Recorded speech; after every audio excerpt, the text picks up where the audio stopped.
Smo agencija, turistična agencija, ampak imamo veliko nadgradenj. Mogoče je prav nastanek agencije tista pomembna prelomnica, ki ločuje potem agencijo tudi kasneje. Skušamo nadgraditi sama potovanja z eno vsebino, s smislom, z razmišljanjem, kaj sodobni človek potrebuje na potovanju, zakaj potuje, kaj pomeni potovalno bogatstvo, ki ga prinese nazaj. Razmišljamo o tem, kako naj bi na potovanjih doživljali čim globje, čim močneje, kako naj bi s potovanjem ustvaril investicijo, se pravi z naložbo v boljše domače življenje. Skratka, vse te potencijale in pa bogatstva, ki jih potovanja omogočajo. In seveda, če delamo s srcem, če delamo z veseljem, če delamo z eno strastjo in uživamo z nekim poslanstvom, da dejansko sopotniku, tako imenujemo naše potnike, dodamo nekaj več, ne samo tisto, kar je plačal, ali pa kar pričakuje. Ampak nek žmoht, ki se ga ne da v bistvu ne upisati. Tako je, ja, in tukaj izhaja eno našo oskarizem, temu rečemo, da nihče ne potuje zaradi tega, kar plača in ne more plačati tega, zaradi česar potuje. In plača nekaj, pač plača neke stroške, prevoze, avtobuse, hotele, hrana in tako naprej. Tudi neke razlage in te zadeve, ampak to je samo osnova in seveda to ima neko svojo ceno in to potnik plača. Mene pa vedno zanimalo, kaj pa bi jaz lahko dal več, ne 10% več, 15%, ne še en obrok, ampak nekaj več, enkrat več, dvakrat, petkrat več, nekaj neprecenljivega več potniku, ki potuje z mano, da mu odpre neke širine, da ga pletem z drugačnostjo, da to drugačnost on usrka vase, da mu pomagam, da postane tej drugačnosti endogen, se pravi, da jo ponotrani, da v času tega potovanja zaživi z gostujočo deželo, recimo s Turčijo, Iranom, Uzbekistanom, Indonezijo, se razbremeni samega sebe, kakršen je doma, kar je ključnega pomena, ker zato potujemo, drugače smo lahko tudi doma, tako jaz razmišljam.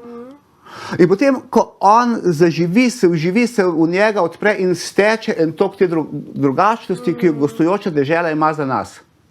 In seveda, so drugačnosti vrne človek domov. Tukaj so lahko lastna spoznanja, tukaj so doživetja, izkušnje, predvsem njemu se dogaja. In vse ostalo, to znamenitosti, podatki, hrana, vse ostalo pride in gre. Zelo verjetno se veliko stvari ljudje niti ne spomnijo. Je pomembni pa so, da jim vse to dobro povemo, zato da jih malo usmerimo v potovanje, da tistih domačih misli se razbremenijo, ne? Ampak izkušnja, doživetje. No in zato pravzaprav smo poimenovali ta potovanja človeku prijazna potovanja, ker so usmerjena v njega, ne pa v piramide. Mene zanima sopotnik in kako bo on doživljal piramide, kakšno zaporedje, kaj prej, kaj pol, kakšen bo kontrast med po piramidah stari Kairo, ne vem, potem smetišni Kairo, potem pokopališni Kairo. In skozi te kontraste potem lahko sopotnika upeljuješ v gostujočo deželo, hkrati pa pravzaprav njemu z močnimi vtisi, pravzaprav čistiš njegov domači jaz, da se počasi očisti in na potovanju zaživi sebe, lahko rečemo, svojo to dušno, svojo to nadgradnjo. Razbremenjenega sebe v bistvu. Ja, to nadgradnjo, za katero velikrat doma ni časa. Ker imamo obveznosti, pa pa stres, pa gor dol, pa treba je za to poskrbeti in se potem človek ne more v bistvu razbremeniti in nadgraditi. Skozi jemljem potovanje kot eno sklopko. Recimo doma vlečeš breme življenja. Služba je to, so otroci, družina, vse to in tako naprej. In seveda, tako kot pri avtu, ko ti pritisneš, ko si v prestavi, avto vleče.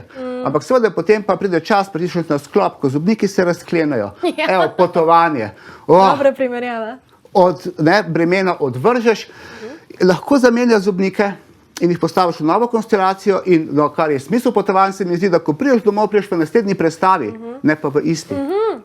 In tukaj ima pravzaprav in agencija, predvsem pa in vodnik, agencija za osnovo samega potovanja in s poudarki in seveda vodnik na kraju samem z vodenjem, ključni pomen. In potem je najbrž tudi vsako potovanje, če tudi gre po istih točkah, drugačne, ker so sopotniki drugačni.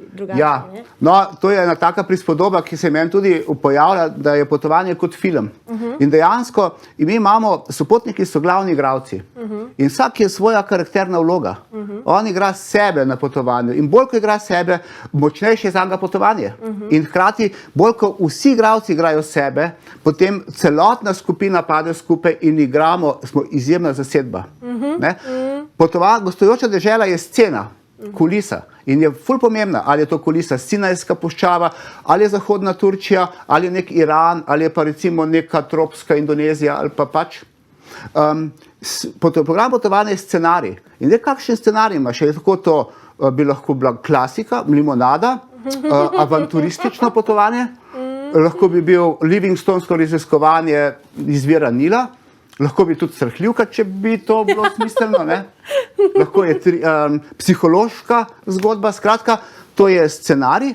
In seveda vodnik pa tukaj deluje kot režiser, ki vse skupaj nekako usmerja in ustvarja, in to je tista poanta, vedno znova enkrat neponovljiv film, ne?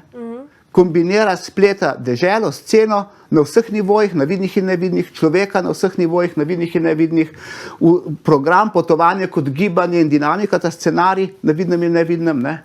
V neko enkratno zgodbo in ta zgodba se mi zdi potem kot bogatstvo ostane in jo sopotnik prinese domov in to je tisto, čemu rečem potovalno bogatstvo.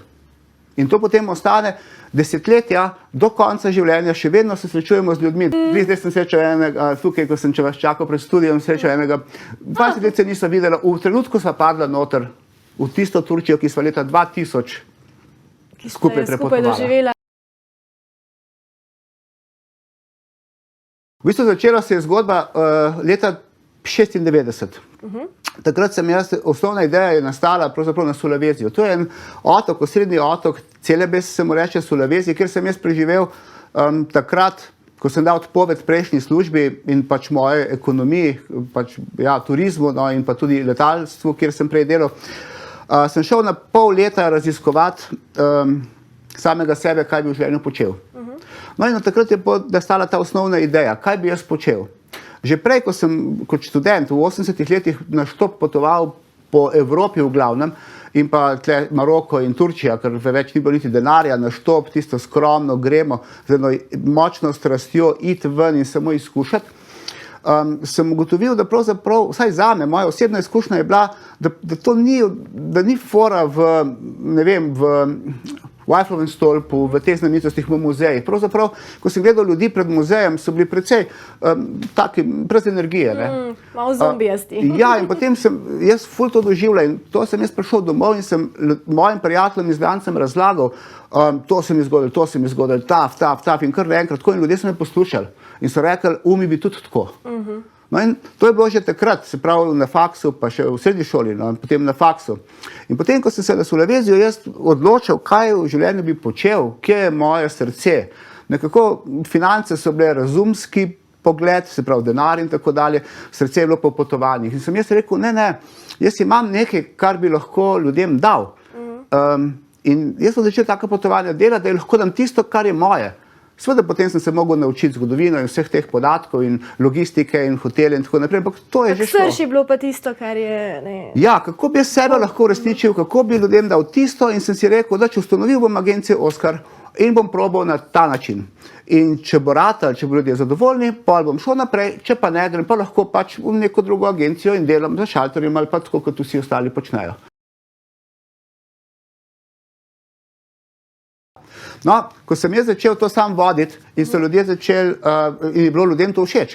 In potem sem jaz kar naenkrat imel ful vodenja in sem pogruntal, da sam tega ne bom mogel. In pa sem ugotovil, da najprej sem bil ful srečen, sem rekel, wow, to sem jaz nadarjen in tako dalje. Potem sem pa ugotovil, ampak ta nadarjenost lahko mene ful košta. Zato sem rekel, bom jaz vse te principe počasi začel strukturirati, lahko rečem, v tako obliko, da jih lahko prenesem drugih.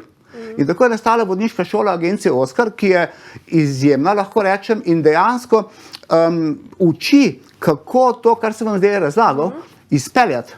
Zato, ker na terenu je bistvenega pomena pravi vodnik, ki bo znal odpeljati, ker dvojka, se pravi turistično potovanje, je lahko po opisu ista kot trojka doživeta, ampak je način izpeljave popolnoma drugačen. Učinek pri potniku je nadgrajen in to v večkratnikih, ne 5-10%, ampak enkrat, dvakrat, večkrat. In zato je vodnik tisti, ki to počne. In zato je nastala ta vodniška šola, kjer sem vse to znanje, vsa ta spoznanja, izkušnje in vse, kar sem vam prej razlagal in še mnogo, mnogo več, strukturiral v obliko, ki je prenosljiva. Je pa seveda vodenje takih skupin in na tak način osebnostno intenzivno, torej zahteva prečiščenega človeka. Da mu sopotnik zaupa, da je sproščen, da nima preveč ega, ker ego odbija določene ljudi, da lahko on z sabo združi skupino, vzpostavi skupinsko dinamiko in potem skupina kot eden deluje in stopi v potovanje. Zato je ta vodniška šola precej ostra. Ja, ne govorimo o vodenju, najprej govorimo o liku vodnika in pripravimo vodnika, da je pripravljen in potem ga naučimo voditi. Ne? Praktično vsakdo, ki si to želi in ki čuti to poslanstvo, ki ga ta moj način razmišljanja, poslanstvo, ki si želi in ki pripravlja narediti to, kar je treba. Tako da, kdorkoli pride, delamo in če ima on voljo, če naredi tisto, kar je treba, postane lahko odličen vodnik. Potovalni dnevnik je namenjen točno temu, kar sem vam govoril. Ne? Želim, da bi potnik prinesel domov največ. Tukaj so dnevniki sestavljeni iz dveh delov. Eno so teksti, ki skušajo nagovarjati potnika in skupaj z oskarizmi tako naprej, kakšne so potenciali za potovalni potenciali. Kaj vse lahko potovanje omogoča. In druga stvar je, da tale je prazen prostor, kjer potniki, in jaz jih stimuliram, pišite. Zakaj? Ker vi, ko ste na potovanju, ko se vam dogaja, ko ste v zgodbi, je vaša percepcija totalno drugačna. In če ljudje pišejo, imajo nekaj, da napiše, to sem si zamislil, to spoznanje, to, ono, tretje. Ko pride domov, veste, teden, dva po tistem pogledajo in se včasih zazdi, kot da nisem bil to jaz. S tem želim dejansko vse delam in bi želel še več v skladu z temi spoznanji, kako lahko povečamo ta učinek za sodobnega človeka, da na potovanju, v tem prelesnem času, kjer da čim več odnese od tega, čim več doživi, da ga čim bolj napolni njegovo dušo in se potem z novim entuziazmom vrže v domače življenje. To je pa zdaj, to je pa ob teh času velika veselje. Ja, izziv je pa veselje. Ja, grem v vzhodno Turčijo, v petek odhajam z eno skupinico sopotnikov. Vzhodna Turčija je ena mojih najlepših dežel. Namreč tako je drugačna, pa hkrati po eni strani izzivalna, po drugi strani pa komaj čakam, da grem spet tja. In upam, da se boste super imeli in ste dokaz, da se da tudi v teh časih ne potovati.